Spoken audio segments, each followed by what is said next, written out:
ఇటు అంబికని, అటు అంబాలికని, ఇటు విదురుణ్ణి, అటు ధృతరాష్ట్రుణ్ణి, ఇటు భీష్ముణ్ణి, బ్రాహ్మణుల్ని, కులపెద్దల్ని, పౌరుల్ని, జనపదుల్ని ఇంతమందిని గౌరవిస్తాడు.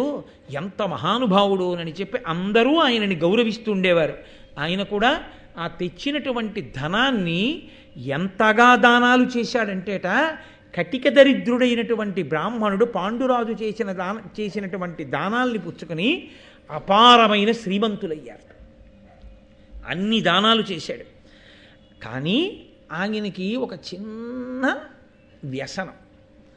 ఏమిటా వ్యసనం అంటే, ఆయనకి వేట అంటే అనురక్తి. కాబట్టి 2 భార్యల్ని తీసుకుని వేటకెళ్ళాడు. వేటకెళ్ళి ఆ వేట ఆడడం మొదలుపెట్టాడు. 2 భార్యలతో సంతోషంగా ఉన్నాడు. ఇక్కడ నేను కథని మలుపు తిప్పి మళ్ళీ భీష్మాచార్యుల వారికి కొంచెం ఇబ్బంది తీసుకొచ్చి ఆయన రాత్రి పడుకోకుండా చేయడం కన్నా, ఆయన ప్రశాంతంగా ఇవాళ ఒక్కరోజు రాత్రి పడుకొని ఇట్టేటట్టు చేస్తే కనీసం పాపం మనమైనా ఆయన ఒక్కరోజు మర్యాదగా పడుకొని ఇచ్చిన వాళ్ళం అవుతాం. ఆ వేటకి వెళ్ళిన తరువాత ఎంత చిత్రంగా కథ తిరిగిపోయిందో, ఇప్పటి వరకు ఎక్కడైనా బాధపడడానికి ఏమైనా ఉందా? ఏమీ లేదు. పాండురాజుకి 2 భార్యలు, భీష్ముడి కళ్ళల్లోంచి చూడండి, పాండురాజుకి 2 భార్యలు, సరే పెద్ద ఆయనకి ధృతరాష్ట్రుడికి 111 మంది భార్యలు, ఎలాగో ఆవిడికి గాంధారికి 101 సంతానం కలుగుతుంది. పాండురాజు ఇంత తేజోవంతుడు, తాను పెద్దవాడినైనా అంతటి పరాక్రమవంతుడు, పాండురాజు అంతటి యశస్శాలి, అంతటి గొప్ప పరాక్రమవంతుడు. ఇప్పుడు సింహాసనానికి 2 కాపు కాస్తున్నాం.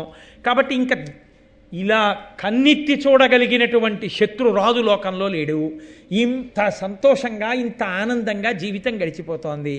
అమ్మయ్య, ఇన్నాళ్ళకి మళ్ళీ అంతఃపురంలో సత్యవతీదేవి, అంబిక, అంబిక కొడుకు ధృతరాష్ట్రుడు, ఆయన భార్యలు, అంబాలిక, ఆవిడ కొడుకు పాండురాజు, ఆవిడ పిల్లలు, ధర్మం చెప్పేటటువంటి మహానుభావుడు, పరాక్రమవంతుడు విదురుడు, పెద్దవాడు భీష్మాచార్యులు, ఇంత సంతోషంతో మళ్ళీ అంతఃపురం అంతా కోలాహలంగా, ప్రజలందరూ సంతృప్తిగా, కురురాజ్యమంతా ఆనందంతో ఉన్నది అన్న మంగళవాక్యం దగ్గర ఇవాళ ఉపన్యాసాన్ని పూర్తి చేసి మళ్ళీ రేపు ఎలా కథ మలుపు తిరుగుతుందో రేపు చూద్దాం.